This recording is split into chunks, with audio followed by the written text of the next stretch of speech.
काल आपण सगळ्यांनी घटना बघितली।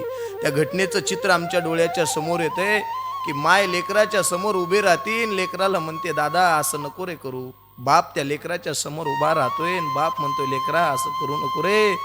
बापाचे लेकराचे वाद चालू आहेत, तर माय लेकराच्या पुढे हात जोडते, बाप लेकराच्या पुढे हात जोडतोय।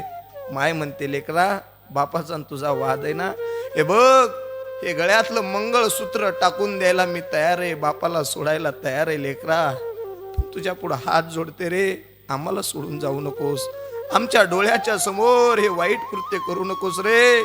पाहिजे ते द्यायला आम्ही तुला तयार आहेत, पण असलं कृत्य करू नकोस। डोळ्याच्या समोर स्वतःचं लेकरू मरण पावलं, डोळ्याच्या समोर लेकरू गेलं, नुसतं एक लेकरू गेलं नाही, अख्खं कुटुंब डोळ्याच्या समोर लोकांच्या उद्ध्वस्त झालं।